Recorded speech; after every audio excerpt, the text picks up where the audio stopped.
If there's one thing I've learned in my 30 years as a commercial charter captain, it's this. Navigational lights are there to help you, not confuse you.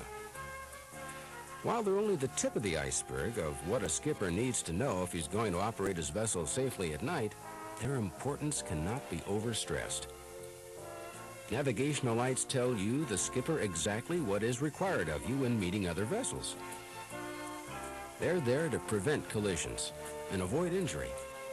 Without the proper understanding of nav lights, our waterways would be littered with shipwrecks. Although they might seem complicated and hard to understand, they're really quite logical and straightforward. With all the new boats around today and all the new boaters, knowing the navigational lights and the corresponding rules of the road is more important than ever. One night last month, I almost rammed a guy without running lights. He apparently didn't know he was supposed to give way to me when he crossed my port bow. He either didn't see my red port side light or didn't know what it meant. There was little time for me to react. He came within inches of killing himself and his whole family to boot. That really bothered me. It was totally irresponsible, the kind of thing a good skipper would never do. In fact, the safety of his vessel and crew is a skipper's #1 priority. It doesn't just mean that he must know the navigational rules. He must also know the limitations of himself, his craft, and crew, and what they can and cannot do. That near collision got me to thinking. Just how many boaters really do know their nav lights and the responsibilities as skippers when approaching a vessel with lights on? That's why I've agreed to help teach new boaters what they need to know. In fact, that's where I'm headed right now. I'm teaching a course on navigational lights where most of the students are pleasure boaters. A lot of them have had some close calls after dark and are just plain afraid to go out at night. They're intimidated by all the lights out there. They think it's too complicated to understand, so generally pleasure boaters ignore them. Well, when you break navigational lights down to the basics and build from there, they're as easy to understand as 1, 2, 3, and I'm here to prove it. Hi, I'm Captain Neal. My topic today is navigational lights. When this class is over, you will have seen most of the possible light combinations used in our waterways. While you may not remember them all, after this class you will at least know enough of the basics to make learning them that much easier. As you study and see them firsthand on the waterways, you'll be amazed at just how simple they really are. Let's look at a few visuals.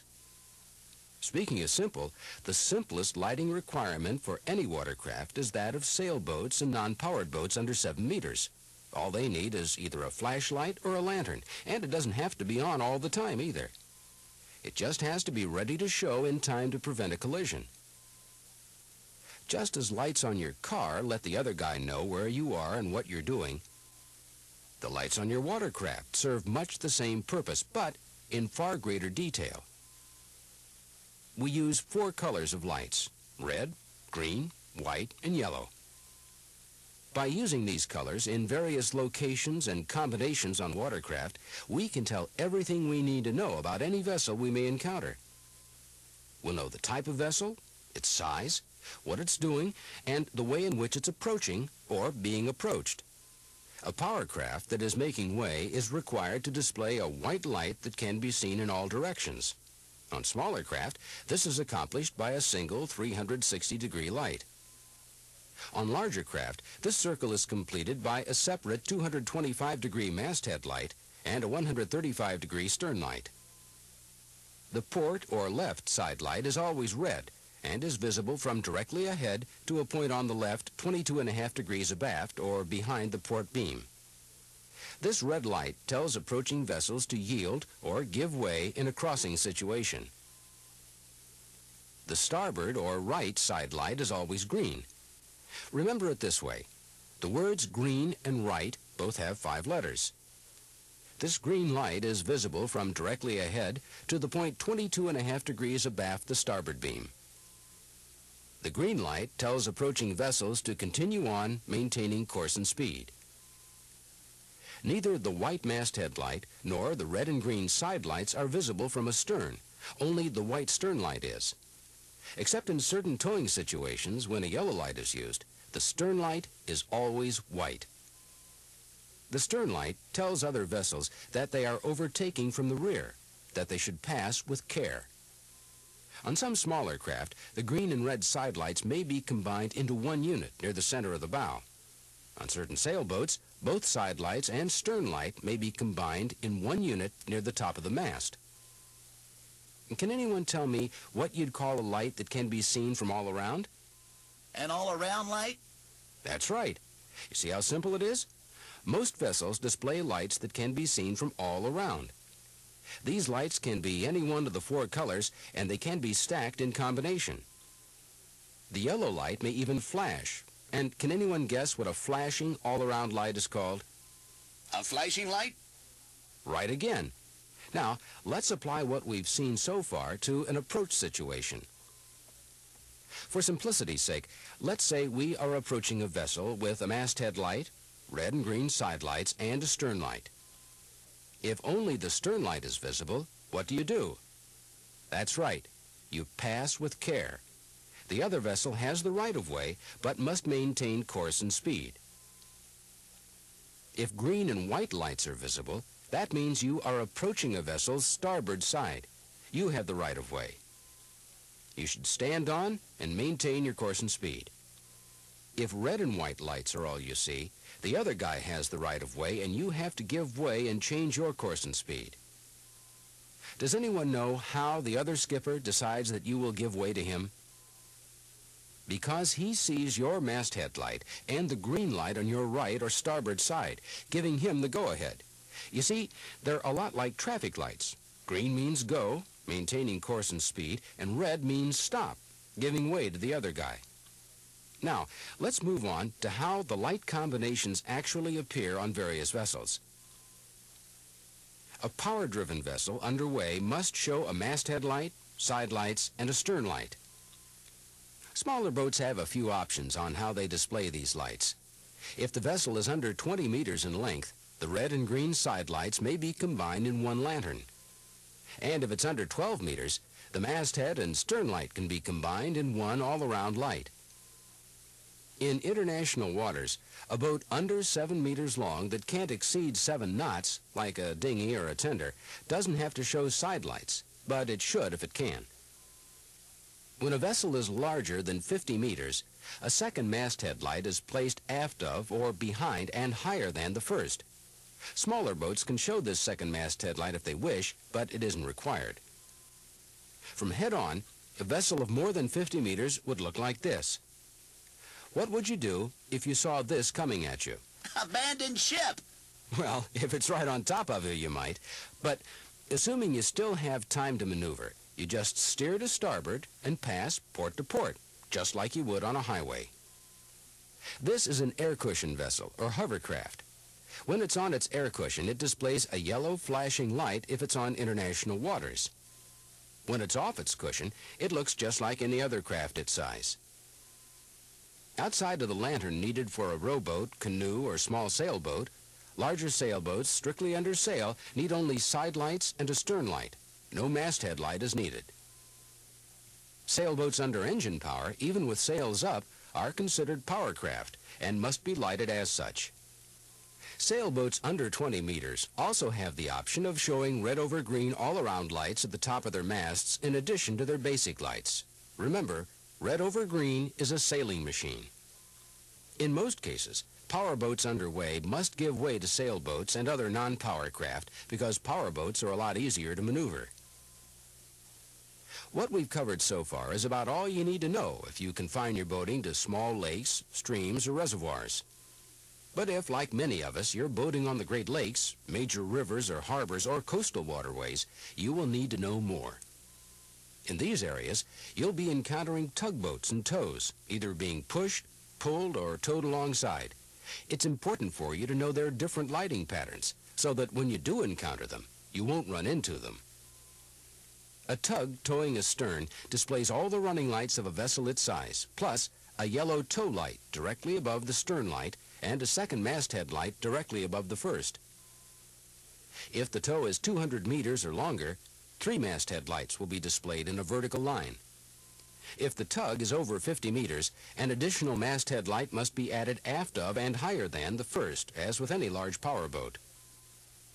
The vessel being towed will display only side lights and a stern light. The international and inland waterway rules differ on towing lights in just two areas.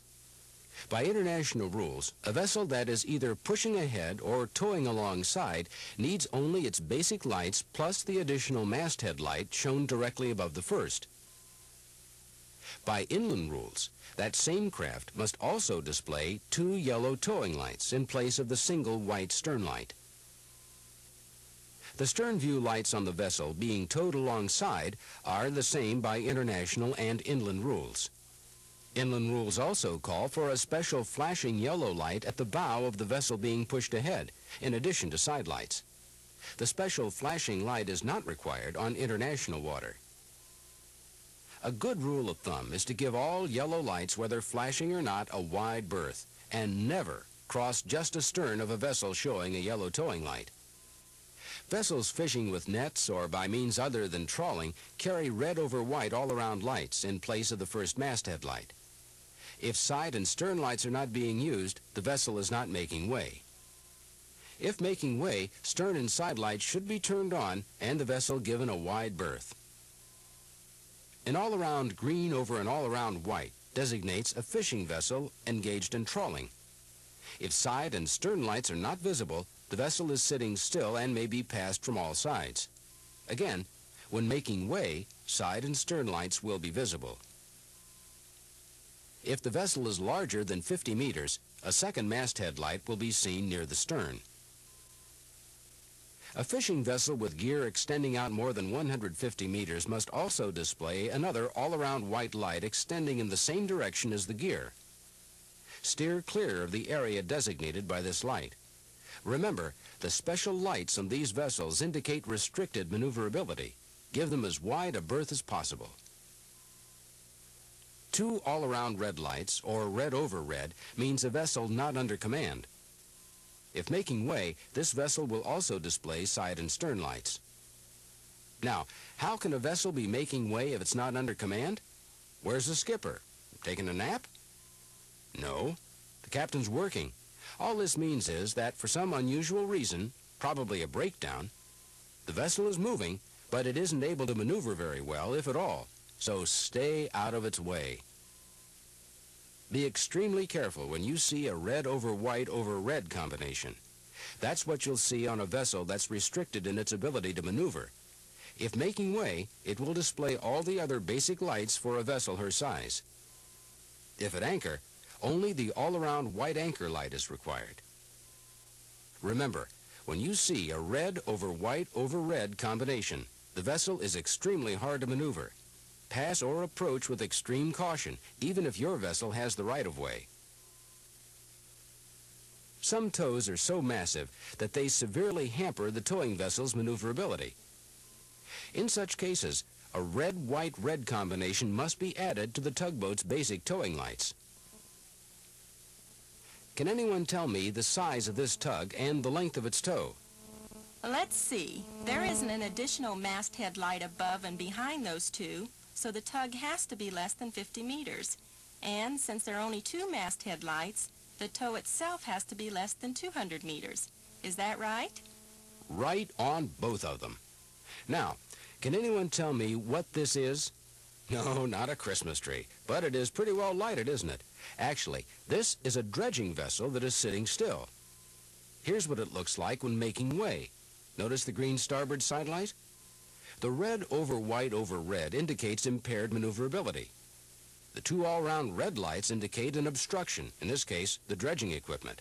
And the two all-round greens tell you the side of the vessel that's not obstructed, the side it's clear to go around. Now, what could be simpler than that? Normally, red means avoid and green means approach, right? Right. Except in this case, it's just the opposite. If you ever see this lighting combination, do yourself a favor and head for the hills. This is a minesweeper in operation. You will probably never see one, but if you do, you must stay clear at least 1,000 meters from astern and 500 meters from either side. You won't see this very often either. 3 all-around red lights, in addition to the basic lights, indicates a ship so deep in the water that it's restricted to only a narrow opening in the channel. Give it plenty of room also. White over red, pilot ahead.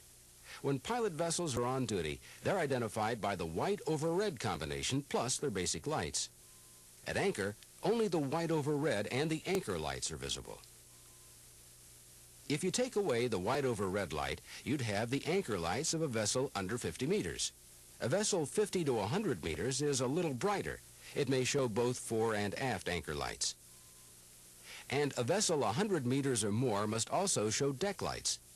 The deck lights show you the position of the vessel in the water and prevent you from mistaking its 2 anchor lights for 2 smaller craft at anchor.